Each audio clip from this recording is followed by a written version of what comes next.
সবাইকে স্বাগতম জানাচ্ছি পিকে চ্যানেলের অপরিচিতা গল্পের এমসিকিউ সমাধান পাঠে।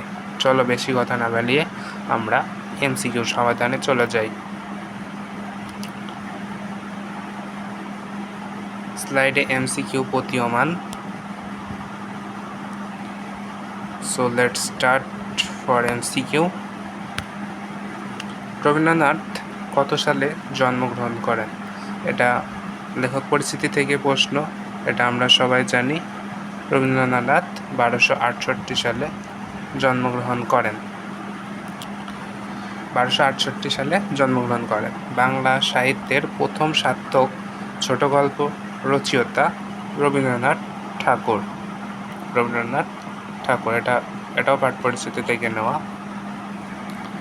রবীন্দ্রনাথ ঠাকুর কোন কবিতায় সম্ভাষিত? এটা আমরা সবাই জানি, বিশ্বকবি কবিতায় সম্ভাষিত। গল্পগুচ্ছে 95টি তার গল্প সংকলিত হয়েছে। তিনি বেঁচে ছিলেন 64 বছর। এই দীর্ঘ 64 বছরে তার গল্পগুচ্ছে 95টি ছোট গল্প যুক্ত করেছেন।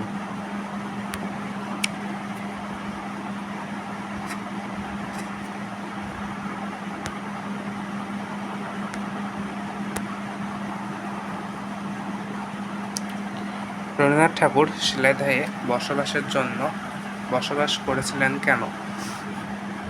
এটা সাহিত্য সাধনার জন্য, প্রকৃতির সাথে থাকার জন্য, জমিদারি শেখানোর জন্য, দেখাশোনার জন্য, মানুষের সাথে থাকার জন্য। এটা অবশ্যই হবে জমিদারি দেখাশোনার জন্য। আমরা আরেকটু ক্লিয়ার হয়ে নেব, যদিও আমরা ঠিক করছি নাকি আমাদের অবশ্যই ক্লিয়ার হতে হবে। এমসিকিউ 5 আমি অ্যান্সার লিখেছি এখানে।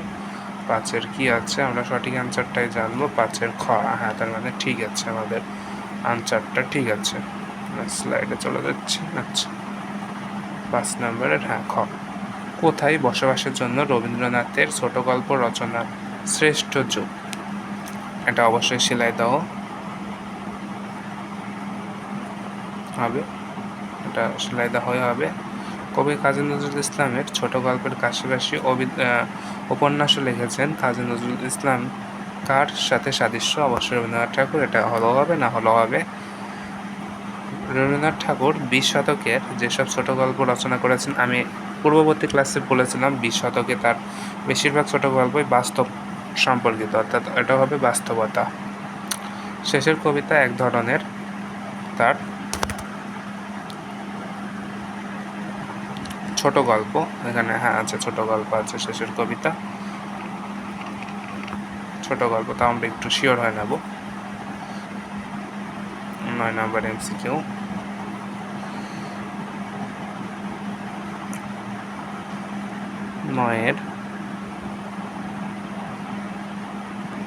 সরি আমি ভুল করলাম, 9-এর ঘ আছে, নাটক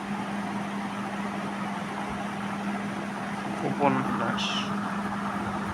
হ্যাঁ সরি আমি একটু ভুল করলাম, 9 একটু ভুল হলো। 9 নম্বরটা আমরা ঠিক করে নিই। 9-এর অবশ্যই ঘ হবে। শেষের কবিতা এক ধরনের উপন্যাস হবে।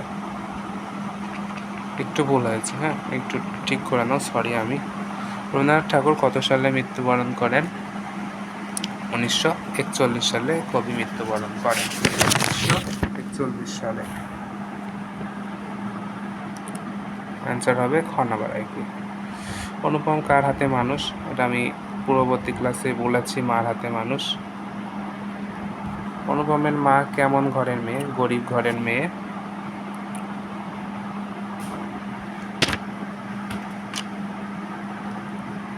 কাকে দেখলে অন্নপূর্ণার কোলে গজাননের ছোট ভাই মনে হয়? অনুপমকে দেখলে। অনুপম থেকে মামা বছর 6 বড়। কন্যার পিতামাত্রই কি স্বীকার করিবেন? যে কল্পকাতক একজন সৎ পাত্র। এটা কিন্তু স্বীকার করবেন। এটা কিন্তু অনেকটি ইম্পর্ট্যান্ট, মানে বইয়ের রিভিউ এবং ডিপলি প্রশ্নটা করা হয়েছে। বইটা যদি পড়া এর ভালো না থাকে আপনারা প্রশ্নের আনসার করতে পারবেন না। তো আমরা পুনরায় শিওর হয়ে নেব। 15 আনসার করেছে ঘ নাম্বার, তাই তো? আমরা কি দিচ্ছি? 15 ঘয় দিচ্ছি তো? যদি না থেকে আমাদের ভুল হয়েছে। হ্যাঁ, 15 ঘয় আমরা দিয়েছি। এবার 16 নাম্বার, অনুপম নিতান্তই ভালো মানুষ কেন? ভালো মানুষ হওয়ার কোনো ঝঞ্ঝাটা নেই বলে, এটাই হবে আনসার। কেমন ঘরের মেয়ে থেকে অনুপমের সম্বন্ধ হয়েছিল? অনেক বড় ঘর থেকে। আমরা আনসারগুলো দাগাই দিই। অপরিচিতা গল্পে উল্লেখিত বিবাহ সম্বন্ধে কার একটি বিশেষ মত? অনুপমের মামার। অনুপমের বন্ধুর নাম হরিশ। আমরা খুব দ্রুত এমসিকিউ সমাধান করছি। হরিশ কোথায় কাজ করে? কানপুরে। হরিশ কোথায় ছুটিতে এসেছিল? কলিকাতায়। অনুপমের মন উতলা বলতে কি বোঝানো হয়েছে? এখানে আকুলতা বলা যায়। একটু সঠিক হয়ে আসি। 22 ঘ, হ্যাঁ, আকুলতা, ঠিক আছে। এগুলো খুব ডিপলি প্রশ্ন করা তো, এবং এই প্রশ্নগুলোর অনেকেই সঠিক অ্যান্সার দিতে পারে না। এটা আকুলতাই হবে। অপরিচিত গল্পে অনুপমের এই অবকাশ বলতে কি বোঝানো হয়েছে?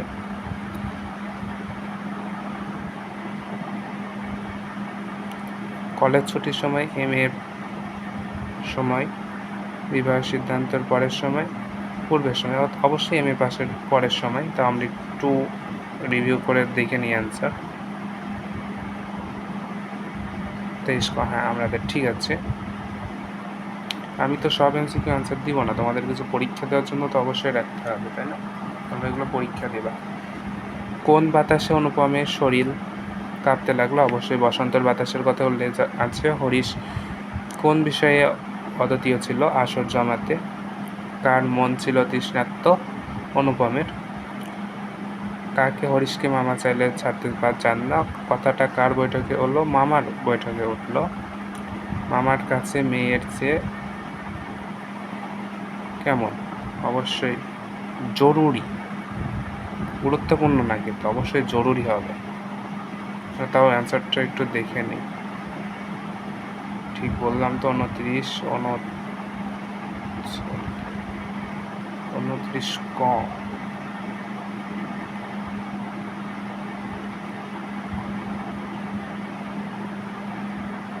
আমার কাছে নেই সঙ্গে বাস করার কারণ, সরি, আমি দেশ থেকে পশ্চিমে মামার কাছে মেয়ের সরি, একটু কী হচ্ছে আমি সেখানে বুঝতে পারতেছি না, একটু দাঁড়াও। মেয়ের বাপের দেশ ত্যাগ করে পশ্চিমে, মেয়ের ছেলে মেয়ের বাপের দেশ ত্যাগ করে কারণ কি? আমরা একটু বই ঘাটাঘাটি করতে হবে এখন, তাই তো? চলো আমরা একটু বই ঘাটাঘাটি করে নিই।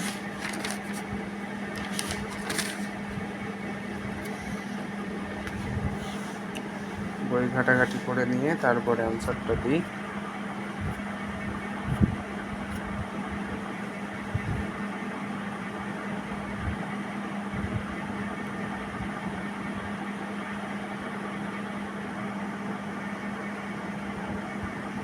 ঠিক আছে, আমরা পরের প্রশ্নটাই দেখি। পরের প্রশ্ন দেখে তারপরে এটার অ্যান্সার আমরা দিচ্ছি। 29 নম্বরের 30 নম্বর আনসার আছে, সরি, প্রশ্ন আছে। অপরিচিতা গল্পে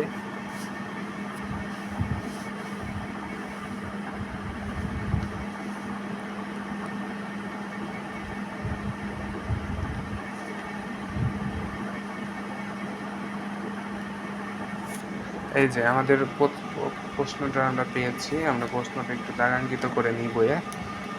তার যে চাওয়াটা ছিল সেটা গুরুত্বতর হবে, ঠিক আছে? ওটা কয় হবে আমার হয়তো ভালো করে জানা ছিল না, আমি জানলাম এখন। অবশ্যই গুরুত্বতর, ঠিক আছে। অপরিচিতা গল্পে কার পেছনে মেয়ের বাপের লক্ষ্মীর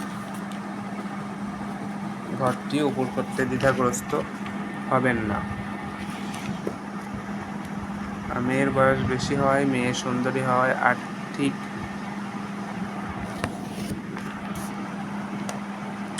এটা অনেকটাই একটু ট্রিক কোশ্চেন, মানে আলাদা কোশ্চেন টাইপের। হয় না, সেরকম একটা আজাইরা কোয়েশ্চেন। এটার আনসার হবে ঘ নাম্বারই মেবি। আমরা তো আনসারটা দেখে নিব, আনসারটা দেখে নিয়ে আমরা শিওর হবো। আমরা ভুলভাল আনসার তো শিখবো না, তোমাদের জন্য আমি আনসার দিয়ে রেখেছি। স্লাইডটা উঠছে না কেন? কিসের খল বললাম না, ভুলভাল আনসার আমরা শিখবো না। আমরা ভুল বলছি কেন? আর্থিক দৈন্য দেশে সমাজে রক্ষা করা, আর্থিক দৈন্য দেশে সমাজ রক্ষা করে চলা দায়। এটার জন্য ঠিক আছে, পশ্চিমে যেগুলো পারছি না এগুলো সেগুলো একটু দিয়ে রাখি। পশ্চিমে বাবার পেশা কি ছিল, মানে বাবা কি অবস্থায় থাকতেন?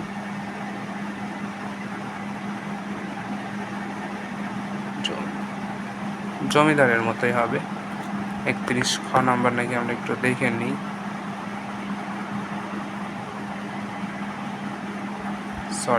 সরি আমরা বারবার ভুলে যাচ্ছি কেন? সে গরিব গৃহস্থের মতোই তো থাকতেন। কি এত বলবেন এমসিকিউ বলতে চান?